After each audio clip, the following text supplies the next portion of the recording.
and youth justice is focused on kids being locked up for very long periods every single day. My name is Robert Tickner. I am the chair of the Justice Reform Initiative, and I'm also Australia's longest serving Minister for Aboriginal and Torres Strait Islander Affairs. One of my responsibilities as a minister was to bring forward a national response to the Royal Commission into Aboriginal deaths in custody, way back all those years ago in the early 90s.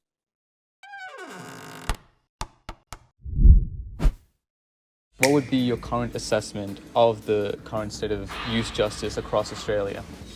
Well, I think it's in a terrible state. We've heard the expression that the darkest time of the night is just before dawn.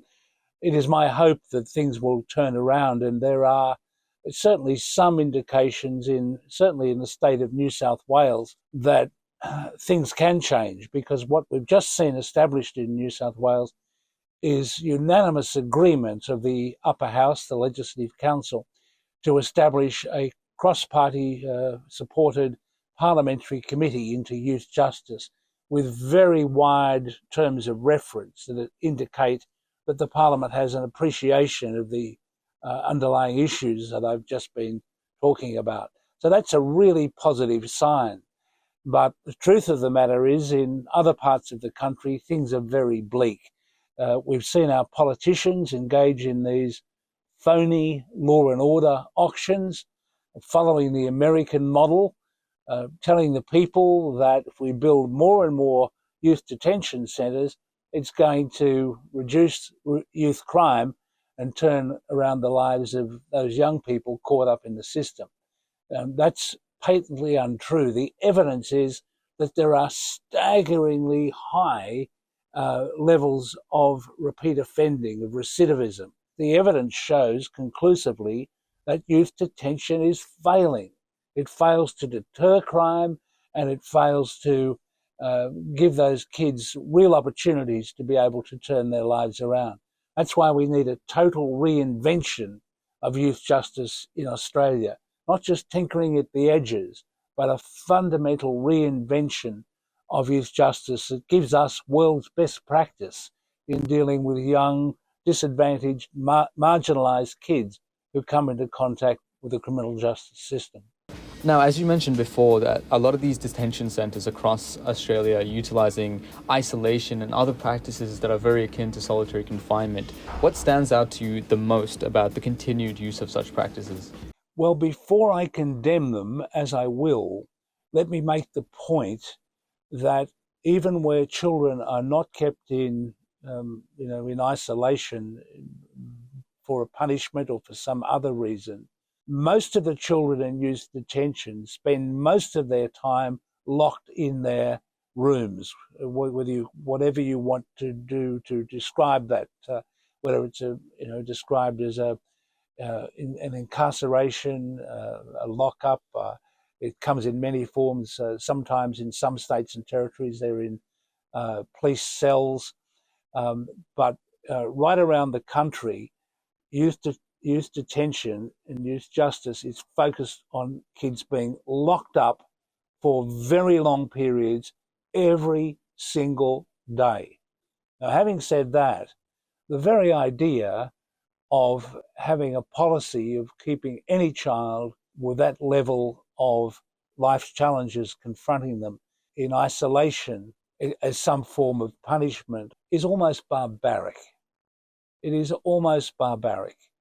And so I very strongly support, addressing that issue and not reverting to the old practice of using those spit hoods that have been used in the Northern Territory, once abolished and now brought back. But the point I make to you is, that everyone needs to understand that every state and every territory keeps kids in detention locked up for very long periods of the day. Don't think that it's all about, a life of privilege and educational opportunities and having some of their life challenges addressed. Some of that goes on, and there's a lot of people who work in these centres who are very committed people. But the problem is it's the system. and the system is broken. There are not the resources investing in those kids. A lot of the advocates for the continued use of these practices come at the response that you just made by saying it's necessary to protect the other children or the other staff members, or that it's supposed to discipline this child in solitary to have some sort of reform when they get out. How would you respond to advocates? I'd respond in two ways. The first thing to say is that people need to understand that there are a relatively small number of children who actually get sentenced to long periods of youth detention. Most of the children, the overwhelming landslide majority of children who are in youth detention, go into youth detention on remand, and that is before their case is heard or before they're sentenced by a children's court magistrate. And let me be very clear about this. Of all the admissions of all the children going into youth detention across Australia in the course of a year, something like between 1% and 3% of those children are actually going into youth detention and being admitted under sentence from a magistrate. Right? So we're really saying at least 97% of every admission to youth detention is a child on remand who hasn't been convicted. And the reason that they're going into youth detention is essentially because detention centres have become homelessness shelters for homeless kids. So what we need to do is to reinvent youth justice to get a lot of those children into safe places in the community. And a lot of non-government organisations are very keen to be able to play that role instead of the kids going to youth detention, to have them in safe places, looked after, maybe, in the case of Aboriginal kids, on their own country, maybe out of the town. And it could be many very and varied options, okay? But the second point to make to you about barbaric practices is that we know what happens when there are really terribly ruthless and tough policies applied in the management of children in youth detention. And how do we know? Because there existed in New South Wales something called the Tamworth Boys' Home. And before that closed in the early 1970s, it had a reputation of being just about the toughest youth detention centre in the country. And if people want to know what happens when you mistreat children, you should look to the record of the Tamworth Boys' Home, because the ABC has recorded that there were some 37 homicides of one form or another committed by the boys that came out of that boys' home. They were violent, aggressive places which caused children to be scarred for life. It turned a lot of kids into monsters. That's what happens when you treat children brutally. These children need guidance. Of course, they have to be accountable for their action, but they need education.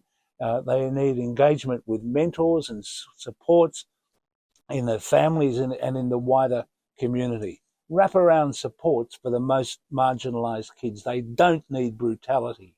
And those who are responsible for any policy that impacts with brutality on a child, has got to be held publicly accountable for the consequences. Now, you've had a very diverse career in public service and advocacy. What have you come to understand about the ways Australia's legal and political system responds to children who come into contact with the law?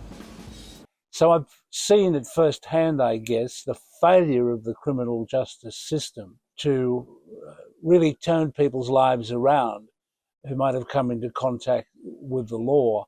I think the real crunch point is that rather than things get better, rather than us turning as a nation to evidence-based policy, which will both reduce crime and turn people's lives around, really what we're seeing is record levels of incarceration, a total failure, I think, of the youth justice system as well.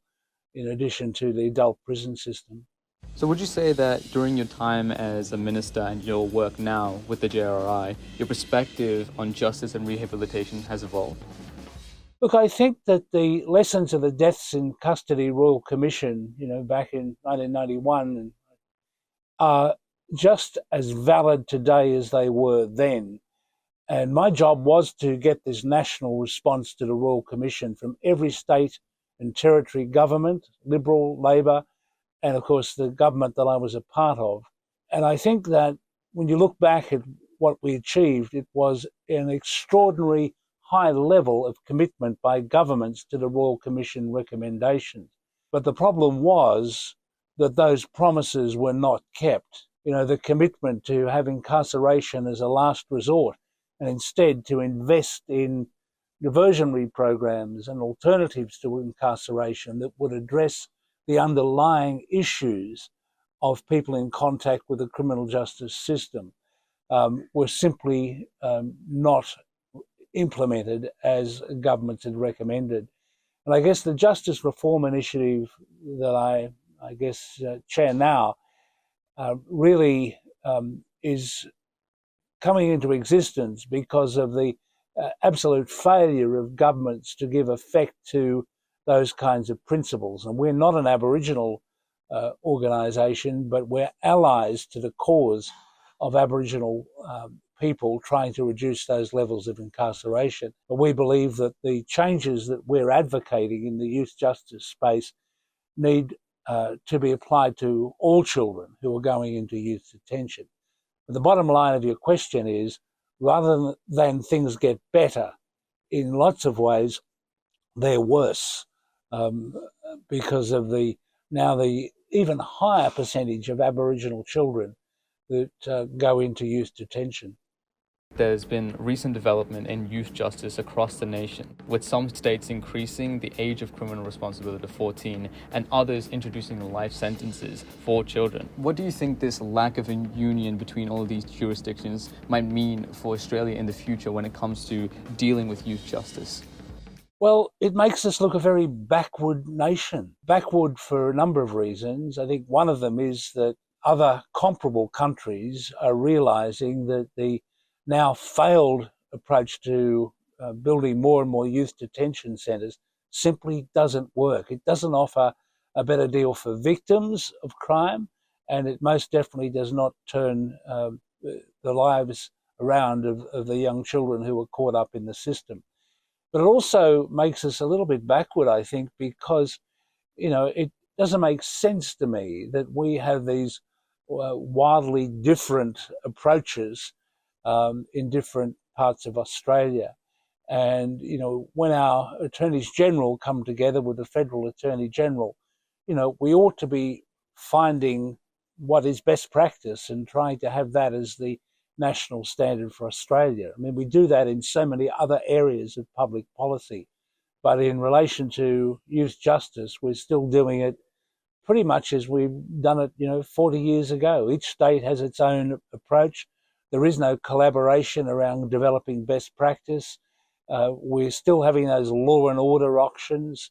So the focus of your project here in educating people about these issues is really well founded. It's a great thing to do because we need the power of public opinion to send that message to our politicians that the existing system is broken. It's broken for victims, it's broken for families, it's broken for the kids, and it's costing Australia $1 billion a year to keep locking children up at the rate we are. And it's failing.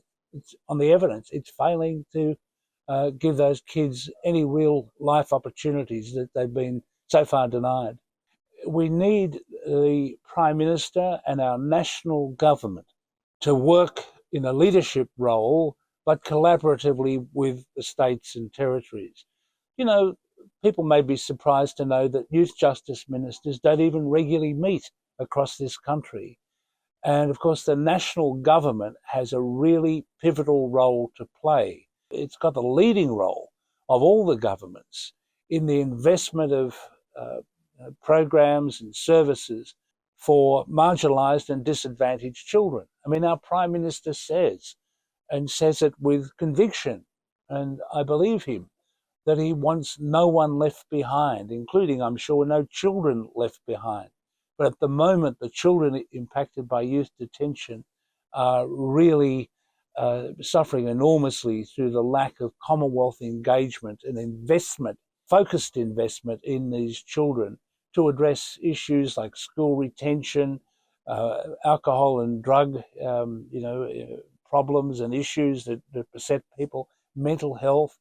Although we've got an NDIS, the NDIS pretty much fails most of the kids who are in youth detention. These are all very significant Commonwealth responsibilities, that many of which they share with the states, but the Commonwealth has a leading role to play. And unless the government does show that leadership, I really do fear for the future, because we could live another 50 years, all of us, 60, 70 years, all of us, and nothing will change in places like the Northern Territory.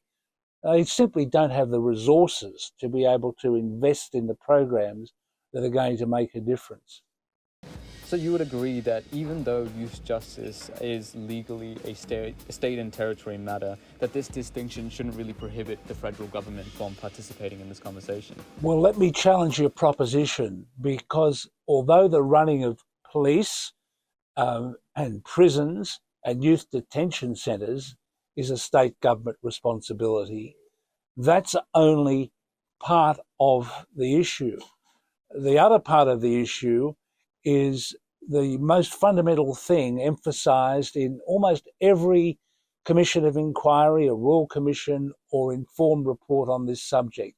And that is that the most important thing we can do is not to build more youth detention centres, or not to lock children up as we do, 800 in prison, in youth detention every night, but 5,000 or 6,000 going into youth detention around the course of the year on remand. What we need to do is to invest in addressing the social determinants that really are the drivers of children coming into contact with the criminal justice system. Let me be clear, although the states and territories have a leading role in the actual youth detention centres and the courts, the Commonwealth has this huge leadership and investment role in turning around the lives of these marginalised kids. And if we don't have that investment, let me be very blunt, nothing will change. Because at the moment, what happens to a typical child who comes into contact with the justice system, they may be, for example, disconnected with school, so they're on the street, they get picked up by the police, often living in towns where there's very little by way of services and supports for children, and those children, to a very significant extent, are impacted by disabilities and other life challenges. They come from homes where it's often, not always safe. They often live in very, insecure and poor housing, and they're also, impacted by issues of sometimes family violence. These are a national priority for our government in Canberra to take an interest and focus in this area. I think both I and our viewers can agree that your sentiment on jails is that it is failing. Now, how and where does solitary confinement come to play with this statement? Well, I think, as I've said, the failure of youth detention is so much wider than any one isolated policy, whether it be kids kept in solitary or spit hoods. They're all important issues, but we need to understand the deeper principle, and that is that the model of youth detention is essentially based on locking kids up, not addressing the underlying issues that gets them into trouble with the criminal justice system. It is that area that all the royal commissions, all the inquiries have recommended that we address. We should shift the expenditure to investment in tackling those issues for these literally the most marginalised kids in Australia. They are the most disadvantaged in Australia, and that's why they end up on the street. So many of them are homeless, and until we do that, it's just going to be the cycle of children going into youth detention, coming out again, getting into more trouble, back into youth detention again, back on the streets again, and back in youth detention until they turn 18. And guess what? Then a lifetime of adult prisons, because that's what happens. So I guess the question is, how do we break this cycle? What does genuine reform looks like, and where do you see potential for progress? Tasmanian Liberal government has received and is acting on recommendations of a commission of inquiry into the Ashley Youth Detention Centre in Tasmania.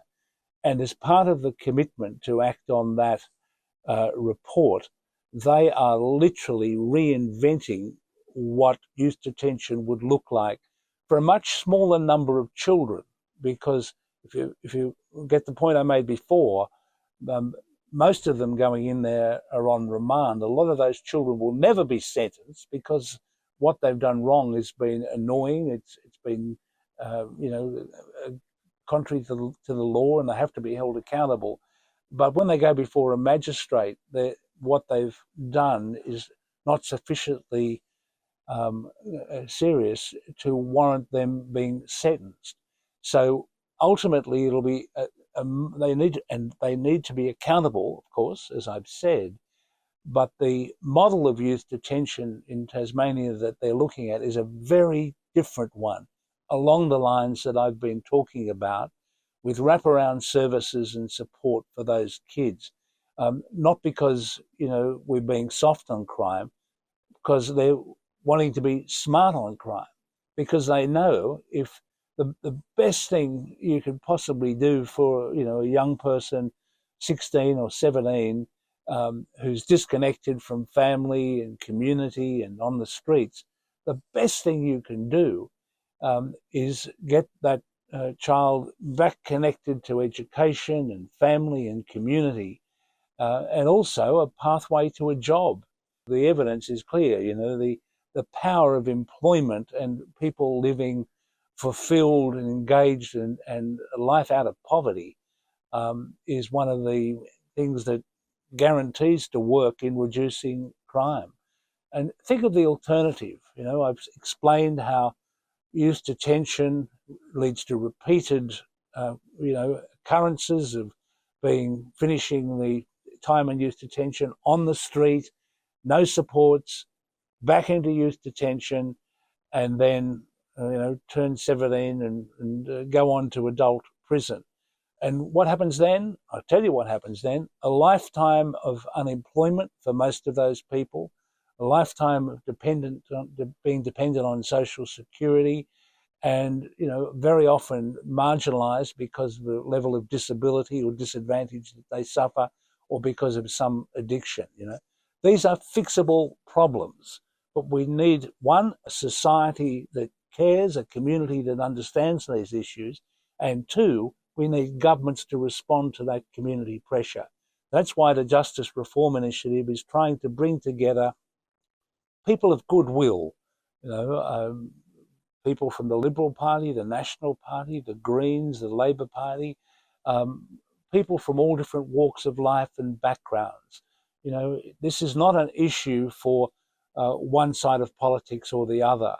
In fact, it's the importance of cross-party understanding of these issues and the Parliament moving together, not scoring points, but following evidence-based policy is, we believe, absolutely the way that we can transform youth justice in Australia, build more peaceful communities, reduce the level of violence in our communities. And that's why we're so excited by this cross-party agreement in New South Wales to establish this committee of inquiry. It's the way the rest of the country needs to respond to this issue. Take the politics out of it, look at the evidence of what works. Thank you. Continuing on the topic of reform and evidence, you said that over-reliance on incarceration in Australia is leading to the large incarceration rates. Now, what are the evidence-based alternatives, and what are the practices in Australia and other countries that are working? Well, that's a great question.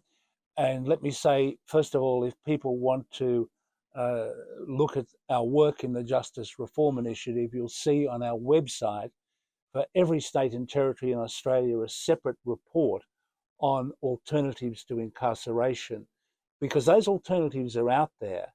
But look, the truth of the matter is, hand on heart, the truth is that the current alternatives hardly receive any funding. Overwhelmingly, they are community-based organisations that are completely underfunded or not funded at all. But there is evidence from different parts of the world that you can deal with these issues very differently. In Scotland, they no longer have young people going through the youth justice system when they come into contact with the criminal justice law system. And they broadly follow the approach that I've been talking about today. In Spain, there's a very exciting program called Diagrama, and that program is one of the things that will be looked at in the New South Wales inquiry that I've just been talking about, conducted by the Parliament. But there are so many examples already in Aboriginal communities in Australia of people coming together with really practical, common sense programs that will get kids connected back again with school, with their culture and their community. But it takes some resources to do some of these things, and these are the things that are not funded at the moment. The reason why we don't have a closing of the gap is because, without question, governments have not yet started to seriously invest in the necessary changes and support for community-based organisations, which is absolutely fundamental. So there's a big message here. These are fixable problems, but we need governments to respond to the evidence and the power of the arguments, and we'll build a better Australia as a result. Now, you mentioned the effects that are happening in Ireland, as well as some of the alternatives that are on the JRI website. Now, what would Australia and key figures need to do to replicate those practices here? Well, it's not rocket science. It really isn't. So what happens is essentially the colleagues in government need to look at the programs that work to establish, guidelines and protocols for the funding of these programs, ensure there's good monitoring and evaluation of those programs, and then by open and transparent processes allow community-based organisations to get the resources to deliver these programs. So we've suggested from the Justice Reform Initiative that some kind of breaking the cycle fund, as we call it, could be quite a useful thing for governments to set up. And in fact, New South Wales has just picked up a little aspect of that idea with a fund that they're creating for innovative projects. But we need to get serious about the level of resources that are invested here. I repeat again, we spend $1 billion on youth justice. If you keep a child in youth detention for a year, it's $1 million. For one child, it's $1 million. And as I've said, for $1 million, just think, you could send that child to the most expensive school in the country. You could give them a European holiday. You could employ their own psychologist. And in some parts of the country, you could even buy them a house, and particularly in rural and remote communities. As a last question, what do you think the people who are just beginning to learn about the youth justice issues in Australia, what would you want them to understand the most? have a look at our website.